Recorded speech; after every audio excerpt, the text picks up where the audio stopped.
존경하는 시청자 여러분, 저는 오늘 대한민국 관광산업의 미래를 좌우할 수 있는 매우 중요한 문제, 그리고 그 해결책에 대해 말씀드리고자 합니다. 오늘 제가 드릴 말씀은 단순한 이슈 제기나 현상 비판이 아닙니다. 왜 이 문제가 발생했는지, 무엇이 근본 원인인지, 그리고 대한민국이 지금 무엇을 선택해야 하는지에 대한 구조적 분석과 실질적 해결책입니다. 또한 최근 언론 보도, 현장 종사자 인터뷰, 실제 운임 구조조사, 그리고 기존 규제 체계의 문제점을 종합적으로 반영한 내용을 말씀드리겠습니다. 얼마 전 JTBC 밀착 카메라에서 하루 100만원 찍죠. 대놓고 불법이라는 보도가 나왔습니다. 취재진이 인천공항 불법 운송 차량을 실제로 예약해 기사와 나눈 대화를 그대로 보도했죠. 이 보도는 큰 충격을 주었고, 불법 운송이 마치 고수익 폭리 산업인 것처럼 보도되었습니다. JTBC 기사에서 말한 하루 100만원 매출은 실제 시장과는 완전히 다른 이야기입니다. 이 보도가 된 지 얼마 지나지 않아 어떤 택시 뒤에는 자가용 렌터카 불법 택시 영업 OUT 발견하면 즉시 경찰청 112에 신고라는 스티커를 붙이고 다니는 택시들도 나타나고 있습니다. 불법 운송 단속 강화겠지요. 하지만 현실은 이렇습니다. 인천공항 서울 기사 실수령 기본 6만원, 김포공항 서울 기본 5만원, 여기에 유류비, 주차료, 통행료까지 포함하고 일부 오다는 세금도 제하여야 합니다. 이는 폭리는커녕 택시보다도 낮은 비용으로 운행하는 경우가 대부분입니다. JTBC는 보여주기 좋은 장면을 보여줬지만 문제의 진짜 원인, 즉 구조적 공백에 대해서는 깊이 다루지 않았습니다. 그렇다면 왜 이런 현상이 발생하는 것일까요? 현재 한국 관광시장에서 어떤 변화가 일어나고 있다고 생각하십니까?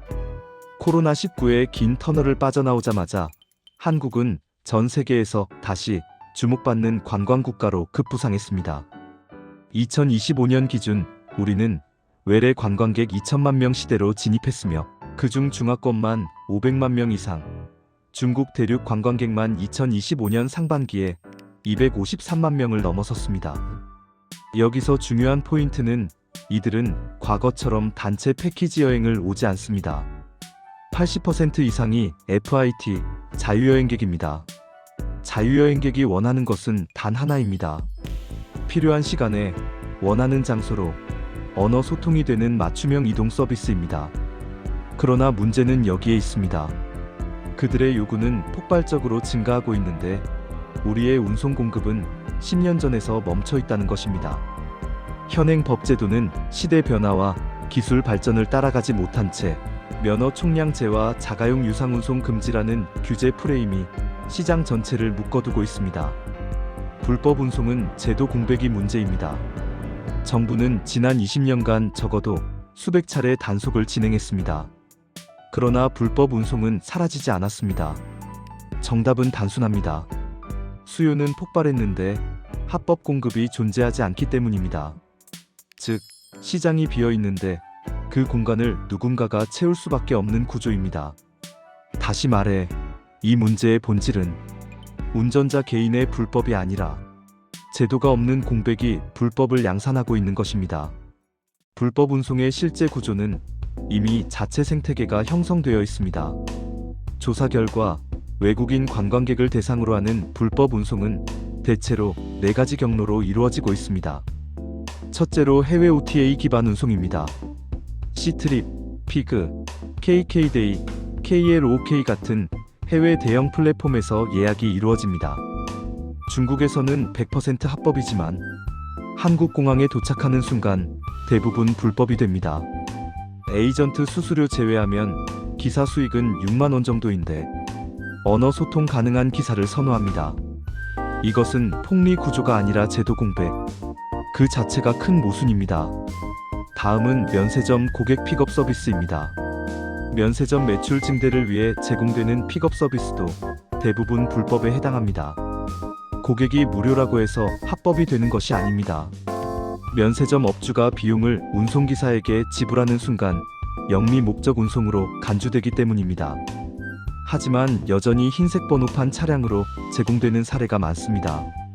합법적으로 제공하려면 전세버스, 렌터카 사업용 차량을 사용해야 합니다. 세 번째로는 여행사 FIT 운송입니다. 자유여행객 증가로 가이드 역할까지 가능한 외국어 운전기사가 수요를 채우고 있습니다. 8시간 이용료 20만원 정도, 오버타임 시간당 3만원 정도, 언어 소통이 가능하고 가이드 경험 있는 운전기사로 형성되고 있습니다. 역시 제도 밖에서 운영되는 구조입니다. 그 다음으로는 SNS 직거래 기반 운송입니다. 위챗, 샤오홍슈, 카카오 오픈 채팅, 네이버 카페 등에서 개인 간 예약이 폭발적으로 늘고 있습니다. FIT 시대의 대표적 이동 방식이지만 문제가 발생했을 때 책임 소재가 불명확합니다. 놀라운 사실은 이 시장에는 엄격한 사적 질서가 존재한다는 것입니다. 더 충격적인 사실이 있습니다. 이 시장이 무질서나 혼란의 공간이 아니라는 점입니다.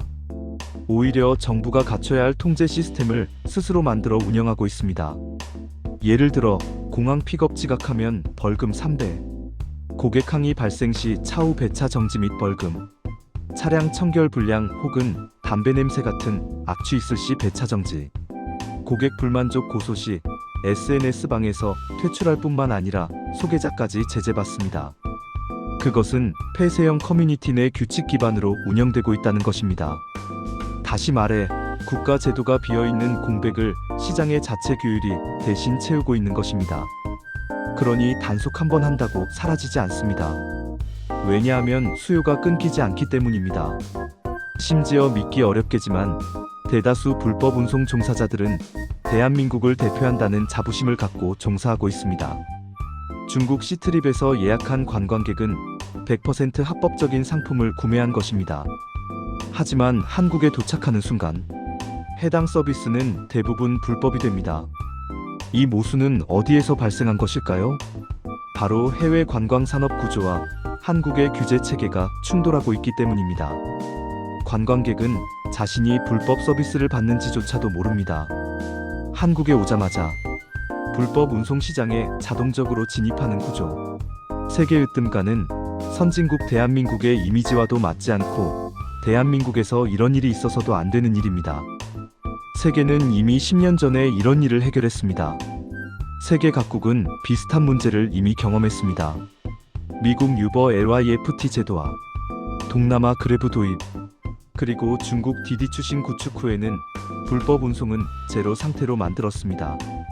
이들의 공통점은 단 하나입니다. 시장 수요를 제도로 흡수하고 제도 안에서 관리했다는 점입니다. 반면 한국은 아직도 20년 전 면허 총량제 규제 중심 불법 운송 금지라는 사고에 머물러 있습니다. 그 결과는 불법 운송은 줄어들지 않고 오히려 관광 경쟁력의 약점으로 되고 있습니다. 이제 한국형 해법이 절실히 필요합니다. 해법은 매우 명확합니다. 그것이 바로 관광 플랫폼 기반으로 하는 한정 면허 제도입니다. 이 제도는 구조적으로 설계하여 한국 관광 산업의 지속 가능한 미래를 위한 제도일 것입니다. 제도는 아래의 3대 핵심으로 구성돼야 한다고 생각합니다. 첫째, 관광객 전용 한정 면허 도입입니다. 9인승, 11인승 승합차 위주로 합니다. 이해하면 스타리아나 카니발로. 물론 외국인 관광객 전용입니다. 기존 택시 시장과 충돌은 최소화합니다. 렌트카 혹은 전용 번호판 신설로 합법적 공급을 확대합니다. 둘째는 정부인가 플랫폼 중개를 의무화합니다.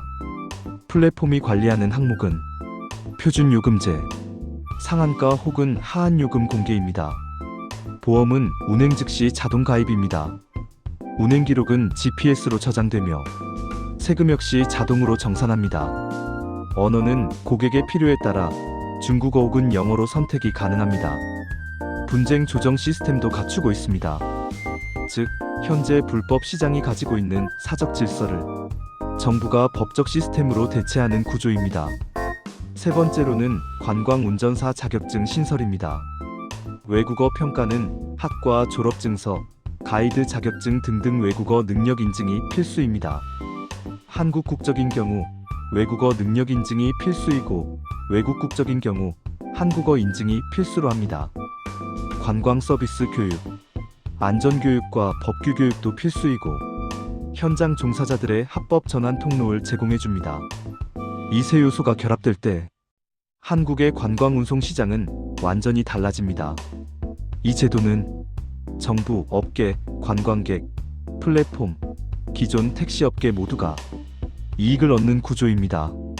관광객 안전 강화, 보험, 요금 투명성, GPS 기록 등 완벽한 보호로 불법 운송은 자연히 소멸될 것이며 합법 공급 확대가 답입니다. 단속 중심 정책은 실패할 수밖에 없습니다. 국가 세수도 증가할 것입니다. 그동안 사각지대였던 탈세 구조에서 납세 구조로 변하고 관광 만족도도 대폭 상승할 것이며 언어 소통 가능 기사로 고품질 서비스가 이루어질 것입니다. 그리고 수많은 일자리도 창출될 것입니다. 결론은 지금, 바로 결단의 순간입니다. 우리는 지금 두 가지 길 중 하나를 선택해야 합니다. 하나는 과거의 규제를 유지한 채 불법과 단속을 반복하는 10년입니다. 그 길에는 국가 이미지 손상, 관광 경쟁력 저하, 산업 정체가 있습니다. 다른 하나는 세계 수준의 새로운 관광 모빌리티 체계를 구축하는 길입니다. 그 길을 선택한다면 우리는 아시아 최고가 될 것이고 나아가서는 세계의 최고 수준의 관광 국가로 도약할 수 있습니다. 오늘 제가 드린 말씀은 현실을 비판하려는 것이 아니라 변화를 제안하고 미래를 설계하기 위한 것입니다. 이제 남은 것은 정부의 결단입니다. 관광 플랫폼 기반으로 한정면허 제도 도입은 대한민국의 관광 산업을 다음 단계로 이끌 확실한 해법입니다. 이것은 불법과 합법의 싸움이 아니라 구시대의 규제와 미래 산업의 싸움입니다. 우리가 그 미래를 선택해야 합니다. 지금까지 시청해주신 분들이 저와 조그마한 공감이 있으시다면 구독과 좋아요 눌러주시면 진심으로 감사하겠습니다.